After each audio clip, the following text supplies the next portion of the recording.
with you, because I know that you've done so much research and you've helped so many people, is, I think there's always the hope that people have of, wait, can I cure herpes? And there's all these things online that say they cure herpes, take this and it'll help with herpes. And so I would love for you to help dispel some of the myths around this, because from my understanding, there is no cure for herpes at this point, like to genuinely have it be completely out of your body. So maybe there is, and we don't know about it, but tell us about some of the myths that are out there. Because also, like the whole lysine story, I'm curious to have you comment on that. And then after we do that, I want to get into some of the remedies that you do believe in. So let's talk about the myths and the misinformation, because I post a lot of stuff about herpes on my YouTube channel, and I get so many people that write on there. It's just advertising, right? Dr. So-and-so cured my herpes. I haven't reached out to any of them, but yeah. So tell us about the misinformation around the cures and the hope for it. Well, I mean, there's been a long tradition of snake oil out there, and it continues. If anyone had a cure for herpes, they'd be richer than Elon Musk. I mean, Right. it's just, it's a fantasy. There is no cure for herpes. It's unlikely to be a cure for herpes in our lifetime. We don't even have an effective vaccine for herpes, despite 30 plus years of trying to develop an effective vaccine for it. And we just have to be humble. So humility is in order, because there's almost no viruses that we can currently cure. We can't even cure the common cold. We can't cure the flu. We certainly can't cure COVID. We can't even prevent it. One little caveat I wanted to jump in on is I did look up just before I got on this call, research related to herpes, and I didn't have a whole lot of time, but what I was really surprised by was that the Bill and Melinda Gates Foundation gave $30 million in grant money to look at herpes, but as a gateway to HIV, and how, a pharmaceutical product, because I also want you to comment on the pharmaceutical products, could help reduce contracting AIDS, HIV, because of this medication for herpes.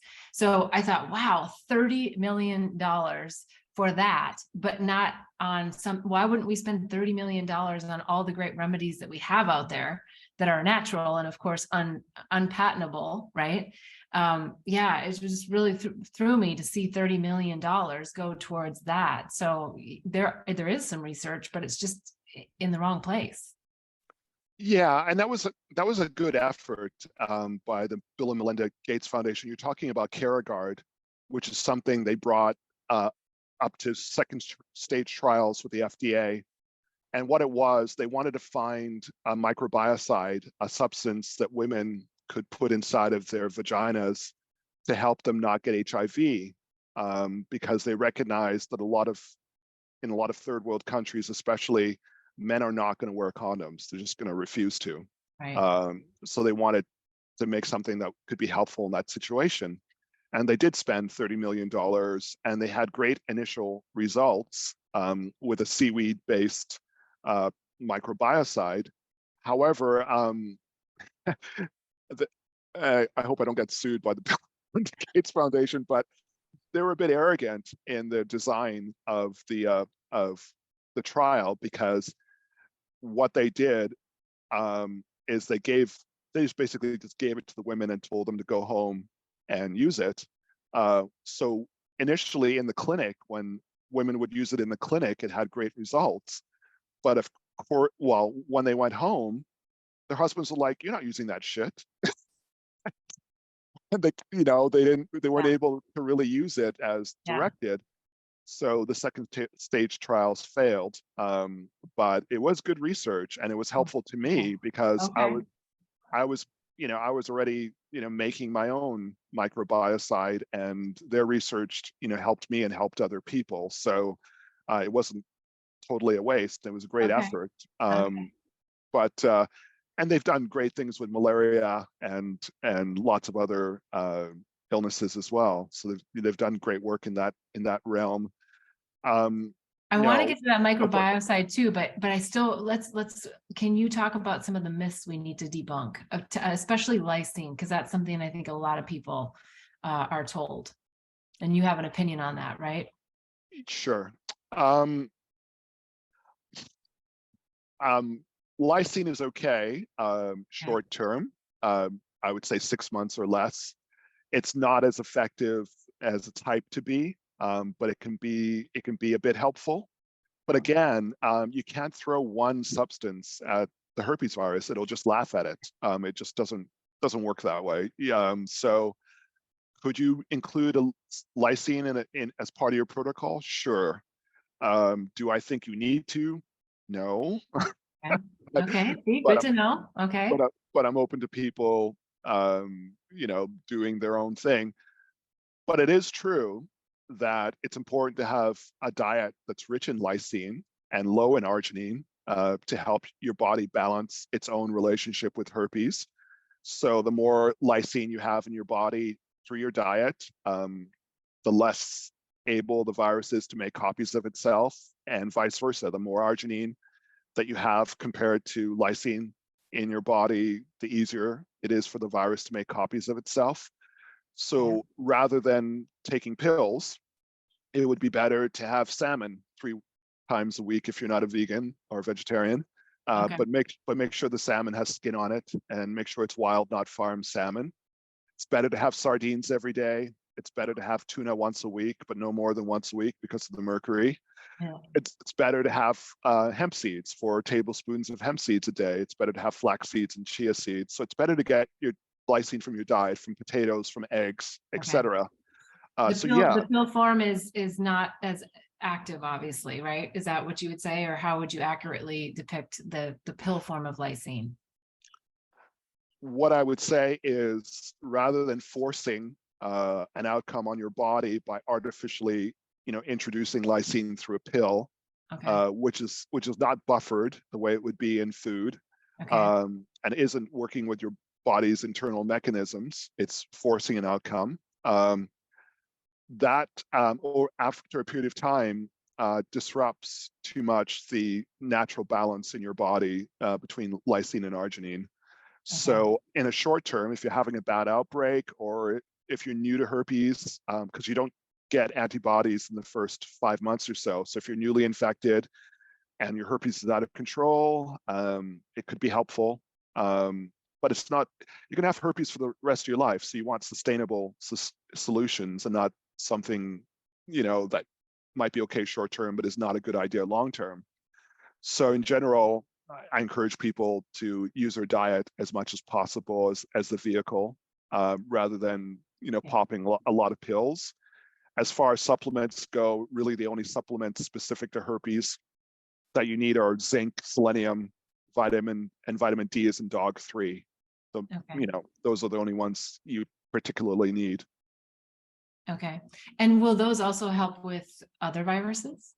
Sure. I mean, those are for your immune system. So, in holistic healing, we're not super focused on a disease per se. We're looking at the person, and we're looking at trying to keep the person's body in balance so your body does what it's supposed to do. And your body is so well designed, your immune system is so amazing, that just keeping it in balance, giving a Yeah. little bit of support, not damaging it by doing weird things, Mhm. um, is mostly all you need to do to keep the virus dormant. For some And- people, they'll have to work a little bit harder if you're having hormone issues, or if you have other, infectious diseases. Like COVID has been a Okay. disaster for herpes. A lot of my patients that hadn't had outbreaks for years and got COVID, started getting outbreaks again, and we had to start working again on getting that under control. And definitely long COVID has not been helpful for herpes. But barring that, just giving your body some support and encouragement is really Yeah. all you normally need to do. Yeah, interesting. I didn't know that there was a correlation to COVID. So that's fascinating.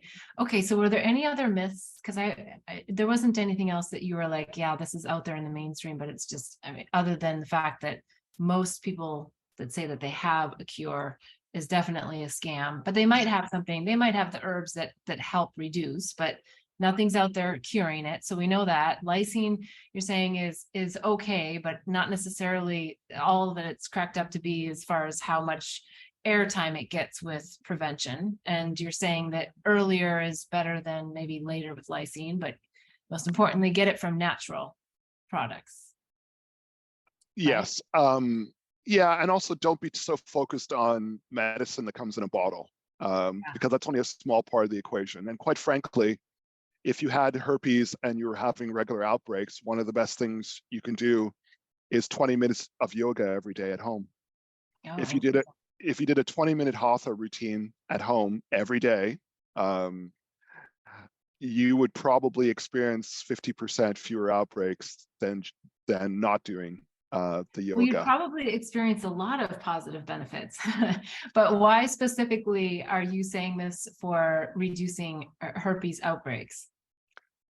Well, the virus lives, in your nervous system. It lives, in the neurons, and so it's privy to, the processes that your nervous system goes through. So Right. anything that relaxes your nerves, meditation, yoga, tai chi, qigong, lots of other things that relax you. But Yeah. in my experience, yoga has been, the thing. Yeah.